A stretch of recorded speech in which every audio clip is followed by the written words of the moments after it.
Gafa TV, tu canal online, presenta Pensamiento Crítico. Hola, bienvenidos a la entrevista de hoy aquí en Pensamiento Crítico de Gafa TV Ecuador. Pensamiento Crítico, el programa de análisis y opinión, de reflexión, propuestas y crítica a lo que pasa en el Ecuador y en el mundo. Este día saludo cordialmente a mi invitado, que es el sociólogo Roger Celi. Él es parte de la Fundación Ciudadanía y Desarrollo y del proyecto que se llama Observatorio Legislativo. Y justamente allá vamos a irnos a la Asamblea Nacional, donde se cuecen un sinnúmero de críticas y situaciones. El señor presidente de la Asamblea, el señor Comple, aparece como el inasistente, como el incumplido, y eso lo dicen ustedes, que 27 veces no ha participado en votación alguna en la Asamblea. Él ha cuestionado y ha dicho que les van a enjuiciar a ustedes. Bueno, cuente, ¿comenzó el juicio? ¿Y cuál es la verdad de esa información que ustedes han revelado y que le pone no solo al presidente de la Asamblea, sino a la Asamblea como tal en entredicho? Bueno, bienvenido, Roger. Muchísimas gracias, Fernando, por la invitación. Un saludo al Ecuador. Y bueno, pues desafortunadamente el control social parece ser incómodo para el poder. Nosotros ya 10 años hemos trabajado el indicador de asistencia a votaciones en el Pleno de la Asamblea. Y parece que el señor presidente de la Asamblea Nacional no ha comprendido bien cuál es la diferencia entre una sesión y una votación. Una sesión, pues, para la ciudadanía también que nos ve y nos escucha, es ir a la Asamblea y decir, estoy presente. Y retirarse. Y puede existir la posibilidad de que el legislador se pueda retirar por razones que no nos compete indagar, pero en la votación, pues, la curul, el sitio de representación a la ciudadanía queda vacío, porque ni siquiera se envía a su suplente. Ahí es más notorio, él es el presidente, pues. Efectivamente es el presidente y tiene también la responsabilidad de que su curul, si es que tiene una reunión muy importante, como él lo ha señalado, no quede vacía y principaliza a su asambleísta alterna, ¿no? Para que siempre haya ese voto que se esté dando. Entonces nosotros ese indicador lo sacamos año a año para saber si es que los legisladores son responsables y están permanentemente votando en la Asamblea Nacional. Son 7 legisladores que tienen una baja ocupación de la curul, es decir, que han dejado en más de un 20% vacía la curul. Y entre estos 7 legisladores está el señor presidente de la Asamblea. Y también está, según leía, la jefe de bloque del gobierno de ARN, la señora Centeno. Efectivamente, también existen caras conocidas como Valentina Centeno, Sofía Espín. En esta lista, Ferdinand Álvarez también. Y pues de parte, en este caso, el presidente de la Asamblea es de quien hemos recibido reclamos al respecto del indicador, incluso una amenaza muy clara y escrita en un comunicado público que amenaza con enjuiciarnos si no rectificamos. Pero no podemos rectificar algo que es verdad, porque los datos públicos que la propia Asamblea Nacional publica dicen que el señor presidente se ausenta en más de un 20% de las votaciones del Pleno de la Asamblea Nacional. Y los otros legisladores, pues no hemos recibido críticas. Y también cuando hay legisladores cumplidos, porque es importante señalarlo también, pues ahí se aplauden el indicador. Es una especie de competencia al respecto de quién está mejor posicionado, pero finalmente lo que nosotros buscamos es reducir esa tendencia. Con esto cierro esto. Lo que nosotros buscamos es evaluar dentro de los próximos 3 meses a ver si es que esa tendencia ha bajado y han comenzado a asistir a las votaciones. Ese es nuestro logro para el país, ojalá se dé. Muy bien, y hay otro tema. En la misma asamblea, 53 legisladores, asambleístas, no presentan proyectos durante estos 6 meses de su gestión. Es decir, que ellos son los que calientan los puestos. Y no solamente ellos. Si ellos no aparecen, no reflejan con la parte legislativa, porque esa es su función, la otra es fiscalizadora, significa que su equipo de trabajo, sus asesores, tampoco están trabajando. ¿Cómo está esa situación, Roger? Es un análisis también bastante complejo que tiene muchas aristas. Nosotros, en primer lugar, de ninguna manera calificamos como mejor legislador aquel que presenta muchísimos proyectos de ley. Para nada, en lo absoluto. Porque si nosotros indagamos, por ejemplo, aquellos legisladores que presentan 7, 8, 9 proyectos de ley y revisamos, por ejemplo, la extensión de los proyectos de ley, hay muchos que solo tienen un artículo, que buscan cambiar un punto, una coma. más del 70% de los proyectos de ley que se presentan son reformas a leyes vigentes y muchos de ellos son reforma a la reforma a la reforma. La Asamblea Nacional ni siquiera espera que pase un año de que han aprobado una ley y ya la están reformando. Pero los legisladores que no presentan nada también nos preocupa. Nosotros, y le soy muy honesto, Fernando, no buscamos que cada uno presente un proyecto, que todos presenten proyectos, para nada. Es simplemente un indicador que busca que se identifique a aquellos legisladores que tienen la oportunidad de agruparse y presentar proyectos de ley integrales. Es decir, qué bueno sería que 20 legisladores de los que aún no han presentado proyectos de ley se agrupen y propongan un proyecto de ley de una nueva, de un nuevo fenómeno que necesita ser regulado. Voy a poner un ejemplo actual. La inteligencia artificial no es regulada en el país. ¿Por qué 20 legisladores no se unen y presentan un proyecto de ley? No 20 proyectos de ley de un artículo, sino uno solo, que se trate de manera adecuada en las distintas comisiones y que no genere una burocracia excesiva a la hora de tramitar proyectos de ley. Eso es lo que está pasando en la Asamblea Nacional. No veamos solo lo cuantitativo, sino lo cualitativo. ¿Qué es lo que está pasando con la calidad del trámite de estas leyes? Y finalmente, a lo que usted hace mención del equipo del trabajo del legislador, eso sí preocupa también. Más de $15,000 se gasta en el equipo mensualmente en cada despacho, ¿no? Entendamos que el despacho es del legislador, 2 asesores, 2 asistentes, pero además los bonos de vivienda, que son más de $1,200 que tiene derecho el legislador y el asesor para que los que no residen en Quito para que puedan vivir acá. Los traslados, los viajes, los viáticos. Entonces es un costo significativo que nos hace preguntar, ok, si es que el legislador, su principal función es legislar, ¿por qué no ha presentado algún proyecto de ley? O ¿por qué no ha observado proyectos de ley? Ahí desafortunadamente nosotros no podemos evaluar porque aún no es transparente la información sobre observaciones a proyectos de ley. Es decir, estamos hablando prácticamente de pipones. Si no hacen nada, si no justifican el sueldo que están recibiendo en una coyuntura de este país, que trabajar, el derecho a trabajar, el derecho al trabajo es un milagro, ¿sí? Es una dádiva, lamentablemente, para la mayoría de ecuatorianos que están en edad de trabajar. Bueno, pero esto sumado a que el señor presidente de la Asamblea, él se ha vuelto una especie de operador político del presidente de la República. Él dijo hace poco que él conoce a la familia Noboa y que él como que mete los pies y las manos por la familia Noboa en el fuego. Y la semana pasada nomás hubo que una comisión, se buscaba que el Pleno de la Asamblea se pronuncie sobre un decreto, un acuerdo ministerial, mejor dicho, del Ministerio de Finanzas, que guarda en reserva en la congeladora por 15 años. Por 15 años el asunto de los acuerdos con el Fondo Monetario Internacional. ¿Qué está pasando con el presidente? ¿Él es vocero del gobierno o es presidente de la Asamblea Nacional? Ahí la situación es bastante clara. La Ley Orgánica de la Función Legislativa establece que todos los legisladores, incluido el presidente de la Asamblea Nacional, debe declarar sus conflictos de interés. Entonces, si es que el presidente de la Asamblea Nacional tiene afinidad con una alta autoridad de Estado, en este caso el presidente de la República, debía declarar ese conflicto de interés. Pero si revisamos la declaración, eso no consta tal cual. Si es que el presidente tiene ese potencial conflicto de interés y se están tomando decisiones en torno no solo a la figura pública del presidente, sino a sus negocios, por ejemplo, como el tema del Loncillo, o como otros temas de carácter público, como la información reservada, así calificada por el Ministerio de Economía y Finanzas, pues él debe inhibirse de tomar alguna decisión al respecto.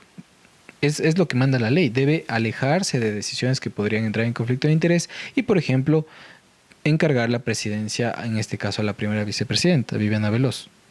Pero eso no está ocurriendo, no hay esa cultura de integridad en la Asamblea Nacional en donde se priorice el interés público por sobre el privado.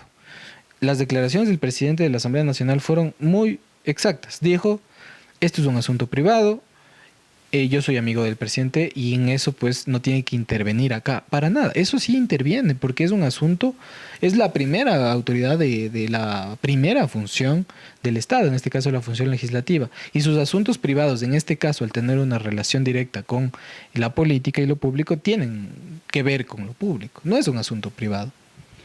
Roger, ¿cómo tratar de mejorar, de cambiar en algo el asunto, el comportamiento, la productividad, la calidad y el compromiso de los legisladores, porque recién nomás en una carta de renuncia el señor Topic dice que no va a ser, lamentablemente, entre comillas, no va a ser candidato a la presidencia de la República porque él y su esposa han decidido, y a los electores, culpa a los electores de caer en el engaño y por eso él se retira.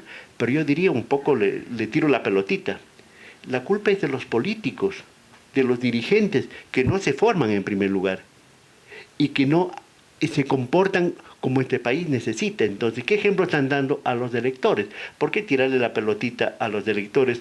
Ahí me viene a la memoria lo que dijo el señor expresidente Moreno, que quiere un mejor pueblo. Ahora quiere mejores electores, quiere el señor Top. Entonces, yo diría, el Ecuador necesita mejores políticos, mejores gobernantes, mejores autoridades, Roger. Sí, efectivamente, la apatía hacia la política por parte de la ciudadanía no nace de la ciudadanía, nace de los resultados de la clase política. La ciudadanía cumple con su principal labor actualmente, que es trabajar y pagar impuestos, para ponerlo en términos económicos, que es a los que se han referido los últimos días los políticos. Financian millones y millones de dólares, financiamos todos para las elecciones, por ejemplo, para las organizaciones políticas, para la promoción electoral, para los fondos partidarios. Y esa inversión que hace la ciudadanía no se ve reflejada en la política y en su calidad. Los planes de trabajo que presentan los políticos son de llorar.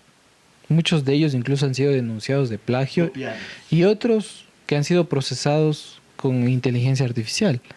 El uso de esa herramienta es legítimo y está muy bien, pero no puedes encargarle el desarrollo de un país a una herramienta que se está perfeccionando actualmente. Entonces, dado los resultados de quienes han ganado las elecciones en los últimos años y que no han logrado mejorar las condiciones del país, la gente obviamente va a votar con una apatía, porque su inversión de recursos, de confianza en el sistema no ha logrado resultados. Y ahí yo coincido con usted al respecto de que la clase política no está formada, no existe una profesión política, una profesionalización de la política, mucho menos de la técnica política, de los asesores, quiero decir. Desafortunadamente, las organizaciones políticas no filtran a los candidatos. Usted pregunta a alguna organización política cuáles son sus filtros. Me refiero a filtros técnicos, de formación, probidad, ética, de militancia. Aquí nos exige al menos 2 años de militancia para ser candidato. Mañana a mí se me ocurre, si es que estoy ganando prestigio en la televisión y yo no sé nada de política, se me ocurre ser candidato y gano. Entonces, ¿por qué hay candidatos que compran la candidatura? Hay partidos que venden el número de su partido, ¿verdad? No hay ninguna formación. Entonces, la idea es que comience desde adentro. Y aquí en el Ecuador se dice las elecciones primarias, es una farsa, es una mentira, porque todo está diseñado y está acordado entre los dueños del partido, entre los caciques de los pueblos y todo lo demás. Y hay otra cosa, el asunto del cambio de camiseta, ¿verdad? Es terrible y se forman los grupos independientes. El presidente ADN, el presidente Noboa, él llegó con 13, creo. Ahora ya creo que tiene más de 30 o 40. ¿Cómo se va formando eso? O sea, ¿cómo se va transformando esa cosa?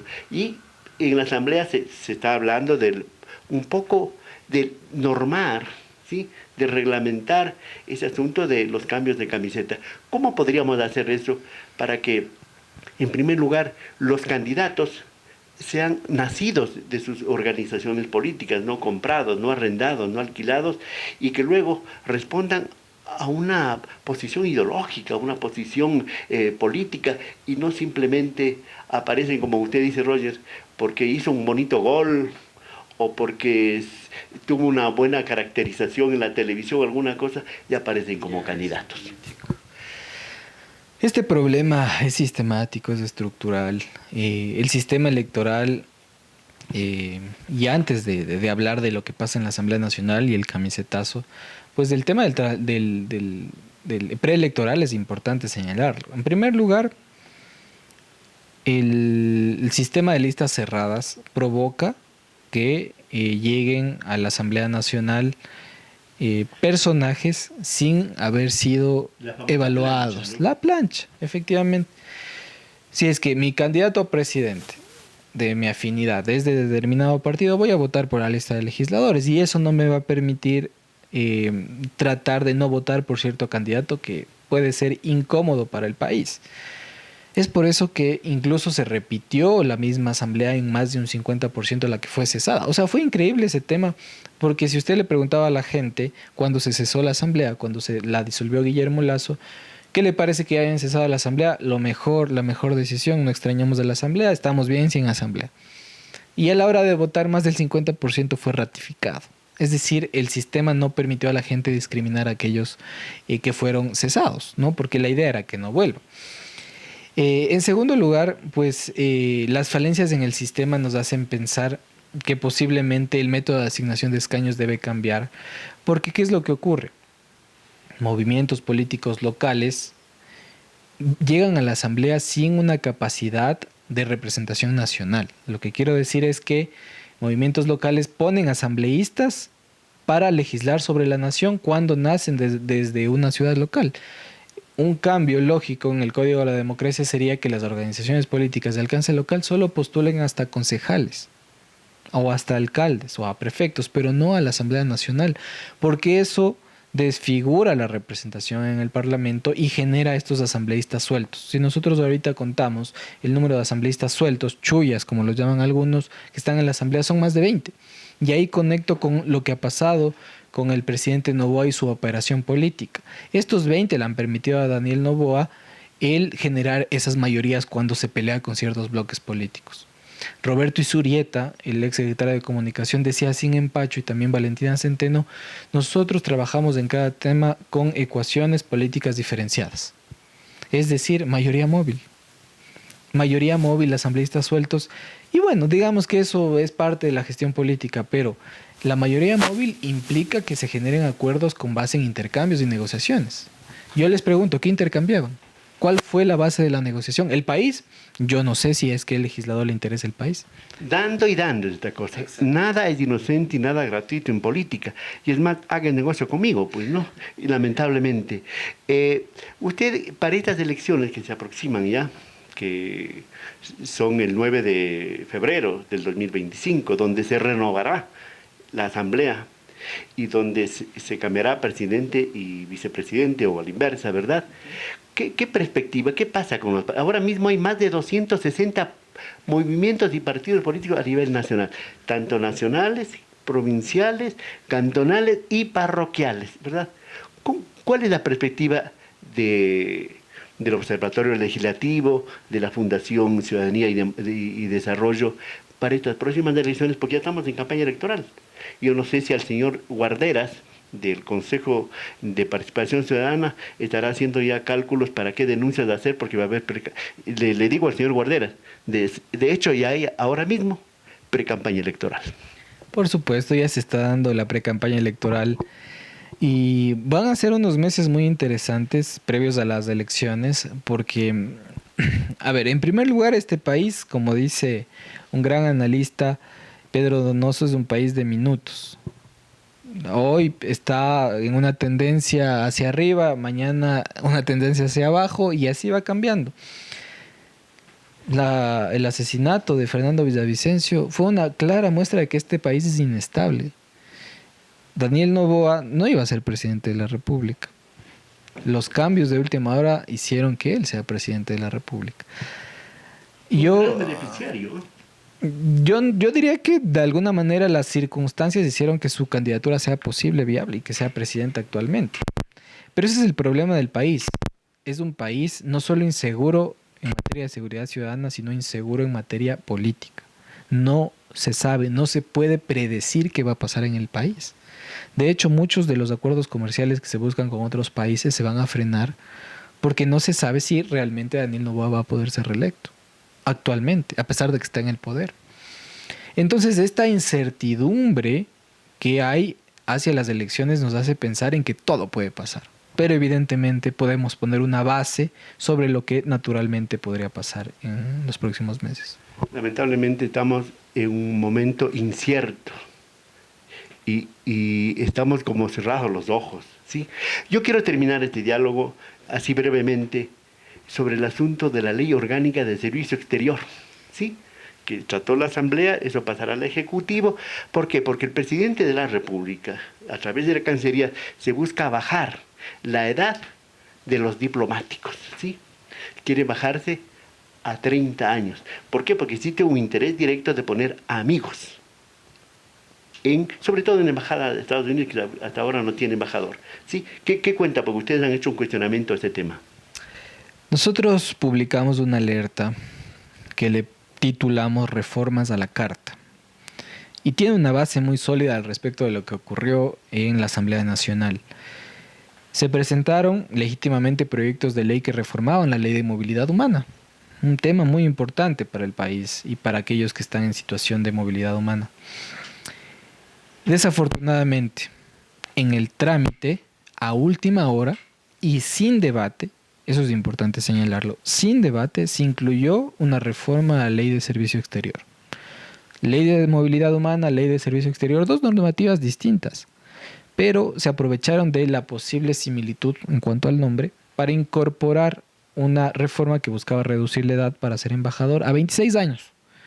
Luego, evidentemente, como se bajaron mucho, negociaron y quedaron en 30, pero ante la alerta de la organización, de las organizaciones de la sociedad civil y del cuerpo diplomático y de su asociación, esto se alertó y incluso se solicitó al presidente que no haga esto, porque la reforma estaba dedicada a una persona del círculo cercano a Daniel Noboa que se iba a beneficiar inmediatamente de esta reforma. Afortunadamente la Asamblea hizo caso a esta petición y no tuvo los votos para ser aprobada. Pero esa ley va al Ejecutivo, donde el presidente, él podrá insistir y no va a haber 92 votos para que a su vez la Asamblea insista en su aprobación. Ojo que el presidente puede vetar sobre lo aprobado de la Asamblea. Esto no fue aprobado. Ojo, pero también voy a darle la razón a usted, el IVA. La Asamblea Nacional hábilmente, no sé, yo voy a revisar personalmente cómo va a enviar la Asamblea el proyecto aprobado al presidente. En el caso del IVA se incluyó el IVA para la construcción y de eso se agarró el presidente para vetar y subir el IVA, de forma muy sencilla. Podría pasar y vamos a estar vigilantes de que esto no vuelva a ocurrir porque yo lo voy a calificar como una estrategia poco ética de los políticos aquí en el Ecuador.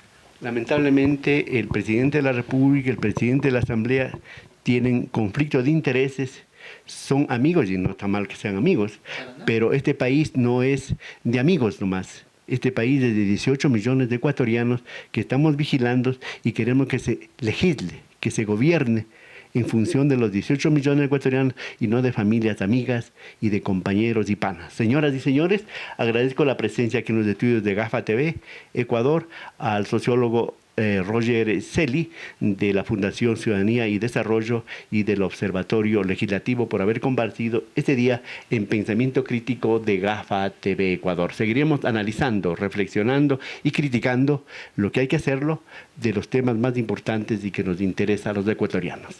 Hasta pronto. GAFA TV Producciones y este canal presentaron Pensamiento Crítico.